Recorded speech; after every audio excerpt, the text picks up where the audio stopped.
You are live. Okay, House Education on February 5th, 2025. Here at 1:15 in the afternoon to talk about H122. This is a bill introduction similar to what we've had previously. We have two of our colleagues here to talk about H122. Turn it right over to you. Thank you very much, Mr. Chair. Hello, committee. How are you? Come in here and say hello in a formal capacity in your new digs. So congratulations. For the record, Representative Matt Byrong, I am the co-sponsor with Representative Branning on H122. And this work started as a collaboration after both of us realized we were working on a bill in the same direction. So we had both put some time in over the summer independently, then discovered we were heading in the same direction, so we teamed up. And a lot of the bigger components of this are not new concepts or ideas that have floated around the building for some time. In my mind, and I think I can speak for Representative Branning as well, when the timeline looked like we were going to be seeing the commission deliver a report in whatever it was, December, we were just trying to frame out some ideas that we thought might be heading in the direction of the commission. So this was very much sort of just like a preemptive conversation. Now, obviously, times have changed, workloads are different. And so we put the bill in, finally submitted it for introduction last week, and we're surprised and grateful to get a very quick email to come in and talk to you folks. So you'll see in here, there's, a different conversation around district sizes, a lot of language was struck to be, kind of re-engineered. And the other moving parts in here, and I don't want to speak too much to the detail because this is really more the subject matter strength of Representative Branning than I. But it was really just sort of framing out some similar functions to the proposal that we're all working on right now. Yeah, so for the record, Representative Edie Perico, one of my other hats is chairing a school board and working with the VSBA on the task force on collaboration to benefit all students, which I think you had a walk through a couple weeks ago. And again, just reiterating what Rep. Byrong said, we were expecting the task force for the benefit of all students, future of education, to give us a little more structure. And so this is designed to do some of that, right? So pulling from a lot of information that we have in the state. So some of this is from the PICUS report, which probably doesn't fit well with our state. So I'm going to say that right up front, but the numbers come from there. And we pulled in bus times, because how long do we want kids to be on the bus might be one of the things we need to look at as we're looking at where districts should be, where schools should be. If we're looking at cost savings, number of superintendents per pupil, class sizes also probably should be part of that conversation. What's the right class size? What's the right number of students to superintendent ratio?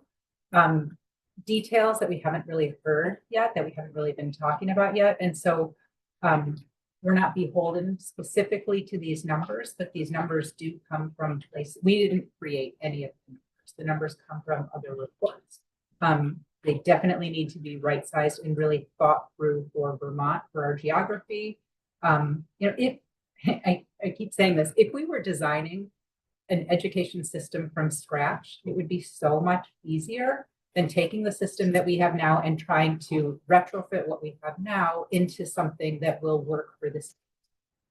So I always start with that ideal. What's that ideal situation? How do we really want this to work? And then, okay, so how do we make it work with what we have, and where do we have to make those trade-offs? And one of the things this does is look at designation and which schools are eligible for state funding. And so it does pull, again, some language from previous year's bills and talking about indirectly pulling our historic academies into public school, eligible for public school funding, rather than having to be designated, because what we've done, right, not ideal necessarily, but we have some really great schools. Our academies are really great schools, and they're in places where we don't have public school. And so how do we incorporate that into the system that we have today in a way that ensures that all students are going to have the opportunity for a great education? Because I'll just leave it there. I'm trying to think if there's something else in here that I haven't covered yet in the detail. Is there any paper copies? The internet is not working, so I can't look at the here. bill. Sure. Okay. I didn't print. I read it. Oh, I mean, I don't need to take your paper copy. He doesn't need it. He's not going to be working on it. Oh, I shouldn't say for you. No, your words, my mind. Yes, we are on the same page. Gary, if we can speak for you. Well, and you can always ask. Andy. Oh, thanks. Yeah. Sorry, I didn't mean to interrupt, but I can't get online. It's good for me. Weird. I'm wondering if anybody has any questions, if I missed it. We're doing just highlights. I know you're gonna have a whole lot. Go ahead. Just quick, so you said basically all the numbers have come from other reporting, so the 25 districts has come from. So that, to be fair, okay, so that one did not. We started with 11. We started with using the VSBA district, so the Vermont Super School Board Association has 11 districts that are roughly equal number of students, but it's more geographic, right? Personally, I think equal number of students is a better way to do it. And so I wasn't beholden to that, but I thought up to 25 is probably reasonable. It probably gives us enough flexibility. And us is the question, right? So the secretary has said that the secretary is willing to create those districts. In my experience, if you can have a conversation with a retired superintendent in the state, you get really, really phenomenal information. They are systems thinkers. They do think about how to do education the best in Vermont and where the deficits are and where the strengths are and how to pull from both. And the superintendents have figured out how to take the system that we have today and squeeze every last drop out of it for the benefit of their district. So they really understand our laws and where we are. And so I would put a commission together of retired superintendents, this is a policy decision up to you, to figure out where those lines should be. Because these are the people who really get it and who really understand. Like, this is where we're spending money and it's making good sense. This is where we're spending money and it's not benefiting students. They are so student-centered that they are the ones who really, when they are retired, can be a full-throated advocate without all of the political hindrances that they often. You didn't reject the VSBA boundaries outright for any reason that said these are bad. Okay, we haven't taken a look at them, but they also caught my eye as well. Representative Long? Real quickly, the transportation, I'm looking here at the numbers and it's 45 minutes transported from a home to a school for elementary and 75 for public high school. Did you actually look and measure, or was it just, how did you come up with those numbers? All right, so clearly I misspoke earlier when I said that all of the numbers. Sorry. Guys, no. Quite all right. Just did a good job mining out the ones that. Yeah, no, most of them.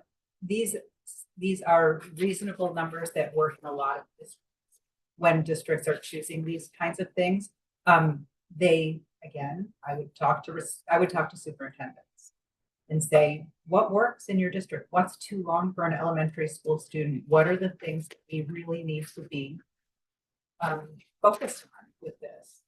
High school students can be on the bus longer, especially if there's, but elementary school students, it's tough. I mean, personally, right, this is not about, I don't ever want to do law about a personal thing, but I live 4 miles from my kids' elementary school. They were on the bus for 30 minutes because we were the first stop and then for the bus started.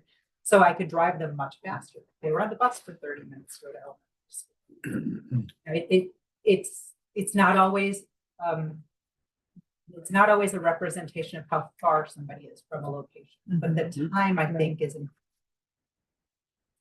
Did you want to say any more about the bill? I just still want to stop the flow if you had more to say, otherwise we'll just stick to questions.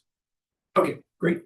So into the part about designation, which is a very key part of this, does it allow for any current approve independent schools to accept tuition dollars other than the 4 historic academies.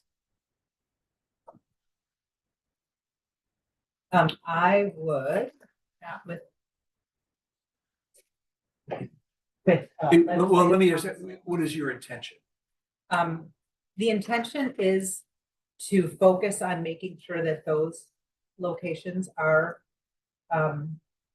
have, right, the ability to provide an education in the state.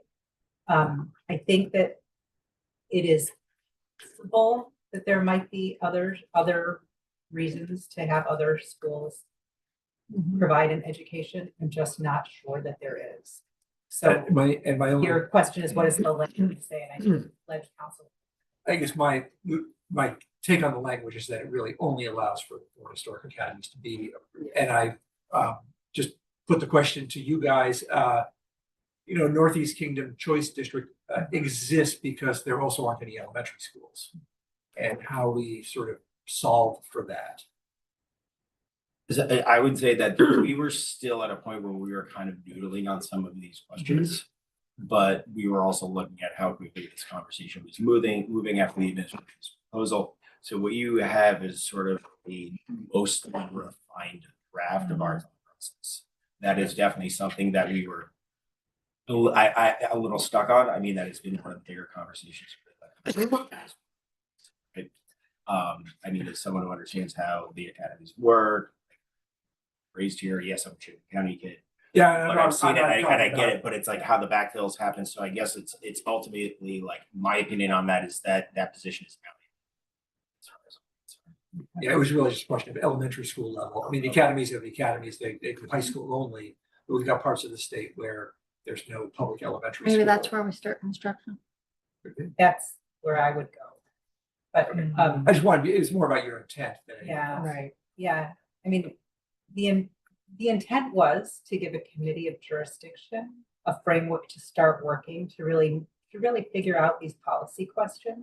I mean, Matt and I would be happy to do it, but then someone else would look at it and say, why would they do it, right? Like you're the experts, you're the policy of jurisdiction. And we really wanted to present you with a framework to get started with more detail than what we had seen. Great. Representative Brady. This is probably more of a question for ledge council, but I'm trying to understand the process through which contracting to 25 or fewer districts happens.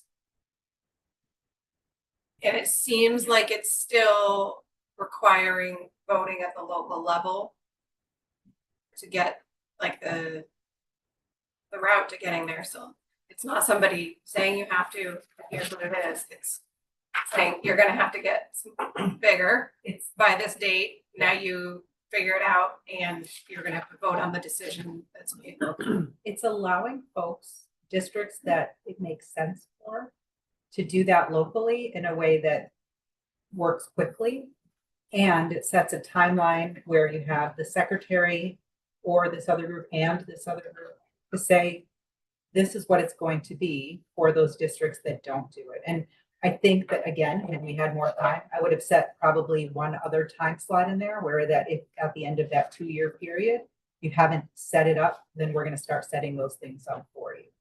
So that gives a little bit there are districts that it's going to make a lot of sense for. There are districts that have been talking about this already and that are currently working toward it. I'm not sure that it makes sense to step in necessarily. It might and say, no, you districts who think you can work really well together shouldn't, right? And so it's again, right? If we were designing from nothing, Right. Sure, but we don't have that luxury.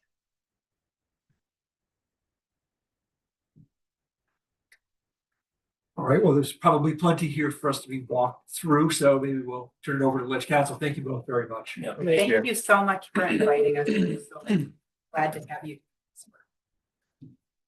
Speaking for each other again. Yeah.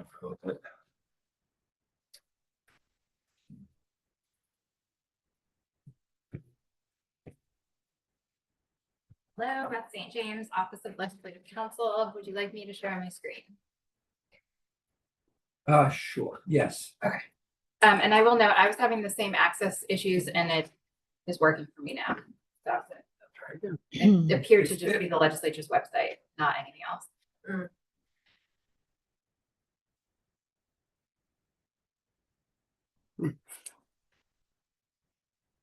Started. Well, I can't get on. No? Okay. Not to the legend. I mean, not the only thing I'm looking for is. Shut it down completely and restart. Oh. How do you do it? That's a good question.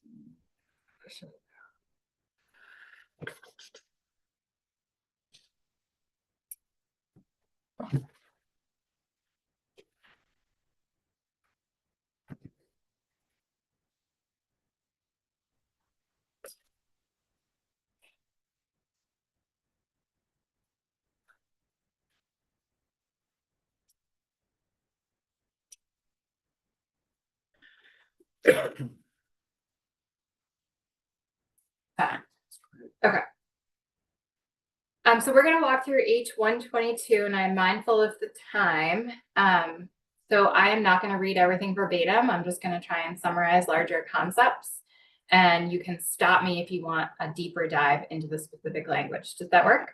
Great. So the first reader assistance heading here you'll see is governance structures. And this, under this reader assistance heading, so until you see the next 3 asterisks and then language and then another 3 asterisks centered. Until you see the next one of those, it's all related to governance structures. And the broad overall process here is that section 1 sets a policy. Section 2 says, here is what the governance structure should look like. And if you can't get there on your own, here's the process of moving everyone into 25 school districts. So the policy here is in order to provide substantially equal educational opportunities in an efficient, sustainable, and stable education system that enables students to achieve or exceed the state's education quality standards, while also maximizing operational efficiencies, the state shall provide for the education of students across not more than 25 separate school districts. So it could be less. And then section 2 talks about what those districts need to look like. So on or before July 1, 2030, the state is required to provide educational opportunities through the merger of school districts in existence on July 1 of this year, into not more than 25 newly formed unified union school districts. So this bill keeps that school district structure. It keeps Chapter 11 and all the goodies that come along with it. Each of the newly formed districts shall be responsible for the education of its resident students in pre-K through 12, be its own supervisory district, and be organized and operate schools for all grades, pre-K through 12, subject to the following provision. I'm on page 3 now. So a school district may choose to designate pursuant to, and those sections 820 and 827 we're going to walk through later in the bill, not more than 3 schools that are eligible for designation to provide education for resident students of the district who would spend more than 45 minutes on the bus for elementary schools or more than 75 minutes for a high school. So that's designation. And then there's more detail to that in the designation statute. Elementary schools operated by a school district have to have a minimum average daily membership of 450 students and an average class size of 18 students. And high schools would have to have an average daily membership of 600 students and an average class size of 25 students. Those average daily membership and class size minimums would not apply to therapeutic schools or to public schools or public school programs that are only open to kiddos on an IEP or a 504 plan, right? So therapeutic school is easy, it's an independent school, but if a public school has a public school program or a public school that is only open to students on an IEP or a 504 plan, these class sizes and ADM requirements would not apply to them. Yeah. So is the idea here that for our most rural regions where in order to get these 450 students into a school, we would just build a school that big? I think as our presenter said, they've provided us with a framework, Uh-huh. and the numbers come from the Picus Odin report and are not necessarily the numbers that we would have to put in the final version. So Okay, that would be a very big question, yeah. okay. So on page 4, school districts that meet the requirements of subsection A, so that's everything we just walked through about class size and ADM, et cetera, shall be formed by merging the governance structures of all member districts into a single unified union school district pursuant to the processes and requirements of Chapter 11 and Title 16. So that would be forming a study committee, coming up with a proposal, there being a vote of the voters in those districts to merge, and there being I believe, a okay by the State Board of Education as well. So the process that is in current law would apply here. Everyone on the same page? Okay. Newly formed school districts would have there would be a requirement for them to obtain an affirmative vote of all necessary districts not later than July 1, 2029, in order for them to be operational on or before July 1, 2030. The study committee report presented to the board, presented to the state board and district voters pursuant to Chapter 11 shall indicate how the proposed unified union school district will meet the requirements of subsection A that we just walked through. So Chapter 11 already requires a whole bunch of information to be in that study committee report. This is adding that one new element of how are you meeting the criteria in this bill as well. So it's not excluding anything from from Chapter 11. So in addition to making the findings required under 16 VSA 709 and considering whether the proposed unified union school district will meet the requirements of subsection A, when evaluating the study committee report, the state board is also required to be mindful of any other district in the region that may become geographically isolated. And there has to be, they have to work with, they may request the secretary to work with those potentially isolated districts and the other districts to move towards a structure that does not isolate someone, but also meets the intent of this bill. The state board is authorized to deny an approval to a proposal that would geographically isolate a district. And then the state board would be required to move boundaries for supervisory unions around to form those new supervisory districts. So what happens if we get to a certain date and there are still more than 25 school districts? So in order to ensure, we're in section 3 now, in order to ensure the state is able to provide educational opportunities through the merger of school districts in existence on July 1 of this year, and not more than 25, the secretary shall review the governance structures of school districts and supervisory unions of the state as they will exist or are anticipated to exist on July 1, 2030. On or before July 1, 2029, the secretary shall develop, publish on the agency's website, and present to the Commission on the Sustainable Realignment of Vermont School Districts that we are creating below this, a proposed plan to the extent necessary to align the provision of education with the requirements of that policy section that we walked through first, would move districts then in existence into larger unified school districts. And then on or before November 30th, 2029, the Commission on the Sustainable Realignment of Vermont School Districts will review and analyze the Secretary's proposal, take testimony, and approve the Secretary's proposal either in its original form or amended so that it complies with Section 1 of this Act, that those 25 or less school districts, and then publish on the agency's website its order merging and realigning supervisory needs where necessary. This section, so section 3, what we just talked about, would not apply to an interstate school district or a regional career and technical center school district or under Chapter 37 in Title 16. So just public school districts. And the provisions of the section will supersede any educational charter provision to the contrary. Subsection E of section 3 creates the Commission on the Sustainable Realignment of Vermont School Districts. I think this is what Representative Grading was referring to when she was talking about the retired superintendents. So this subsection creates this commission to review and analyze the Secretary of Education's proposal and issue an order merging and realigning districts as necessary. The commission would be composed of 5 retired superintendents, 1 member appointed by the governor, 2 members appointed by the speaker, and 2 members appointed by the Senate Committee on Committees. The commission would review and analyze the proposal and issue an order merging those districts in order to achieve those requirements.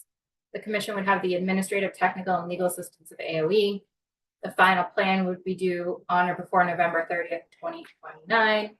And then there's some standard language about their meetings. The majority constitutes a quorum. They have to select a chair. The governor calls, the member appointed by the governor calls the first meeting to order. And then this commission would cease to exist on July 1, 2030. And there's compensation and reimbursement language in there for the members of that commission. So you'll see we are getting to our next reader assistance heading. So I'm going to pause there. If there are any questions before we talk about how independent schools fit into this bill. Okay. So this, everything under this reader assistance heading is addressing independent schools. And so we start with the definitions, the section 11 definitions that apply to all of Title 16. You'll see the definition of independent schools unchanged. I kept it in here to orient you all to what that definition is. Recognized independent school remains the same in this bill, but you'll notice that the definition of approved independent schools repealed.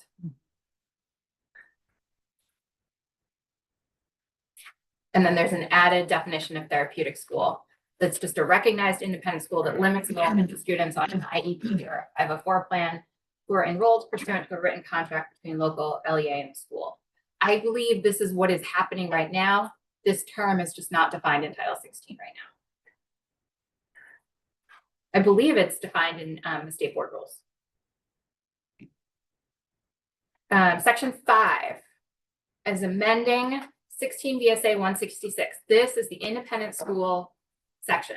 This is really the requirements that independent schools are required to follow are peppered all throughout Title 16 and various other titles, depending on what the requirement is. But when we're talking about Title 16 and the kind of foundational law for independent schools, this is it, Section 166. So what this bill proposes to do is repeal entirely the approved independent school process, which would then repeal the approved independent school title, if you will. There would no longer be a process to approve independent. But it would keep,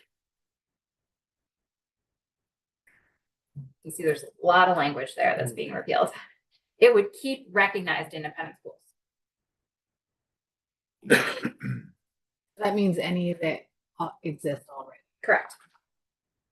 And I think practically the way this would work is that if a school that is an approved independent school now wanted to continue to operate in Vermont and provide a minimum course of study and have the kiddos that attend that school not be truant, right, to meet the state's compelled attendance laws, they would then become recognized. And again, in the interest of time, this is all current law, so I'm going to skip over this. But it's all here in one place for you to look at. We're going to go to page 21, maintenance of public schools. All right, could we ask, before we skip over all the stuff we're skipping over, I still have that question about in the independent schools, the numbers, because it seems like right now, like especially up where I live, there are kids that go to, schools like Riverside or Thaddeus Stevens that are less than 100. Those would no longer be allowed to take public. We're going to get there. Oh, okay. We're not there yet. So, Section 6 is amending chapter 21, which is the maintenance of public schools. This is where we have the requirement for each school district to maintain operate schools or tuition. So when you're talking about the tuitioning program, this is the chapter that contains that tuitioning program. And the first thing section 6 is doing is adding a brand new section to this chapter entitled Schools Eligible for Designation. Designation is a concept under current law, and this bill keeps that concept in a partly. So for designation, a school district that does not operate its own schools, instead of paying tuition, which remember, tuition is parental choice. You can go anywhere as long as it's an approved independent school. If a school district chooses instead to designate, they would pick 3 or fewer public or approved independent schools. And those would be the only schools kiddos in their district could go to. And the designation requires a meeting of the minds. It requires both the district and the designated school to agree to that relationship. So what section 820 is doing is adding specific criteria for schools that are eligible for designation. Right now, under current law, it's public schools and approved independent. This is changing that criteria. So under this chapter, a school district may designate a school to provide education for resident students of the district who would spend more than 45 minutes being transported to an elementary school or more than 75 minutes being transported to a high school. So what this is saying is, theoretically, we've got 25 school districts now. It is unlikely that there is going to be a school district formed that doesn't operate some public high school or some public elementary school. And so each district, if there are students in that district that would ride more than 45 minutes to an elementary school or more than 75 minutes to a high school, could choose to designate. What schools they could choose to designate are in subsection B. So a school eligible for designation shall comply with the following. The school shall be an independent school recognized under section 166 that meets at least 3 of the following 4 criteria. And I will just point you out, this is a little bit of insider baseball, but it's important, I think. You'll see on line 11 there, subsection B, a school eligible for designation shall comply with the following. And then we go right to 1, which means there'll be a 2. So not only do you have to comply with everything under 1, there's going to be more criteria. So even if you comply with 1, if you don't comply with what we walk through next, you're not eligible for designation. So the first kind of set of characteristics that you need to comply with are general characteristics. So in order to be eligible for designation, it has to be a recognized independent school that either serves as a regional CTE center. It was established originally through the granting of a charter by the Vermont General Assembly. It qualified as a public school under the definition of public school in effect on June 30th, 1991 under subdivision 11A7 of this title under Title 16. Or the recognized independent school is designated under section 1935, which is teacher retirement of this title as an employer of teachers within the meaning of chapter 55 of this title. So essentially what that means is the recognized independent school has teachers working in it that qualify for the Vermont Teachers Retirement System, which for all intents and purposes is just for public school teachers. So if you are a recognized school and you meet 3 of the 4 criteria, we can move on to subdivision 2. You still have to have, for an elementary school, a minimum school size of 45 students. I'm sorry, a minimum school size of 450 students or an average class size of 18. And a minimum high school size of 600 or average class size of 25 students. Those are the same numbers for public schools above.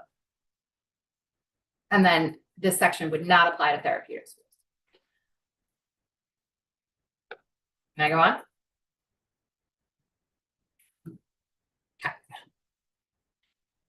Okay. Section 821 is the current law that requires school districts to maintain an elementary school, or you can see on line 15 or page 2 is struck because now the only other option is designation. And so the language that you'll see crossed out is all the language that would apply to the tuition income. The same for, I'm on page 24 now, the same for section 822, school district community public high school or pay tuition. All the language that's crossed out is applying to the tuitioning process. Elementary tuition. Again, anything that's not crossed out or anything that's not underlined is current law. So you'll see there's a lot of current law here. So right now, current law says on line 12, the district shall pay the full tuition charge of students attending a public elementary school. And then there's language about paying to approved independent schools. This bill is proposing that where the only tuition that could be paid is to a designated elementary school. Same concept for high school tuition. Again, this is some conforming language, taking out anything having to do with approved independent schools and the tuition process, and just referencing that designation category. And then here is section 827 designation. So the substance of the statute starts on page 29 on this bill.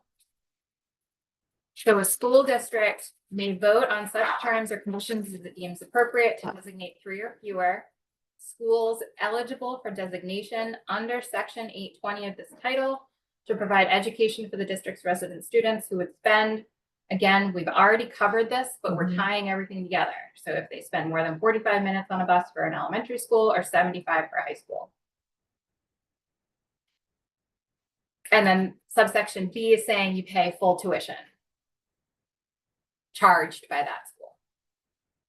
Again, taking out references that would be necessary for the current tuition process. Here is, I think, an important section to just keep in the back of your mind. Section 828, I don't know if you'll often hear this yet, but in my limited tenure with the legislature, this is something that often comes up when we're talking about independent schools under current law.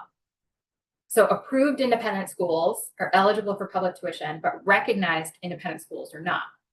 This is the section that makes that distinction.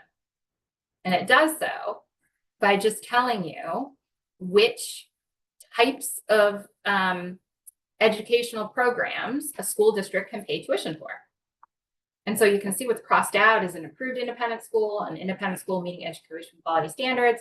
We're keeping tutorial program, we're keeping approved education program, and we're adding school eligible for designation under section 820 and a therapeutic school.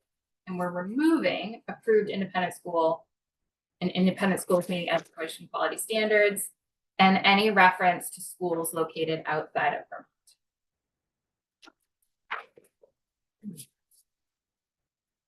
And then I have given myself homework.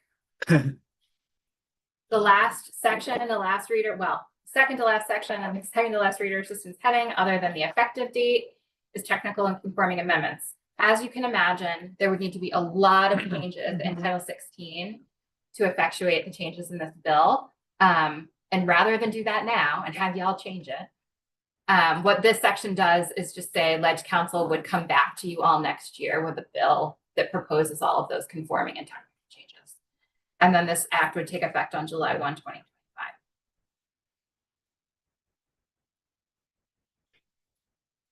Just a little bit of content in there. Any questions on any of that? So my question, if I'm reading it right, that the only reason that you can have a student in your school district, these new school districts, go to an independent school and get public monies is based on how far they would travel. That's what I'm reading. Not for reasons such as sometimes happens for other social reasons that the student needs to be in a different placement. It's just for travel time and nothing else. So is this what you get if there's a public school within 75 driving minutes? That's the one you. High school. Bus, right? I mean, I'm coming from the point of view because I was an elementary teacher for a long time, and within our school district, there were often times a student in Barton would end up going to Glover because there was so much conflict with peers. Or a student from Irisburg would come to students could do that within the school, public schools within our district. And I know of students who do go to Thaddeus Stevens or Riverside or other independent schools, not because of the travel time, but other reasons to not be in that particular public school. And I think that if we were to move forward with further testimony with this, those are definitely policy decisions. Yeah. to make at this table. I think what this bill really does. It's a is starting. a good job of kind of outlining the work that's in front of us this session. We have a lot to look at, and this bill, took a lot of that into account. In the cases that you're mentioning, though, that would probably be a family that would pay for that if it was out of their. If they feel it's for no fault of their own that their child needs, they'd want somebody to pay that. Right, If they're being maybe. bullied or harassed. I'm thinking more of the towns though that are like, they have to go somewhere because there is no school. Right. So they have the choice to choose that. So it makes, I'm wondering, this would basically be saying that those towns now have to designate 3 schools. And Yes. they probably wouldn't be able to designate one of those schools any longer. Under current law, which is repealed in this Yeah. bill, Mhm. there is a provision even for schools that school districts that operate public schools to tuition That's their right. kiddos. Yeah. If it's essentially, if it's in the best interest of the child, and that is a school board decision. So this bill, as introduced, would repeal that option, but it's easy for me to not strike language, right? That is, your vice chair said, Mhm. a policy Mhm. decision to consider. I think we're gonna end the conversation here, and if we do take further testimony. I'm gonna make a on this, note. Obviously, we're gonna have much broader conversation. Because I had a second Yeah. point too. Understood. Yeah. But I think we'll end the conversation here and take a couple minutes before the next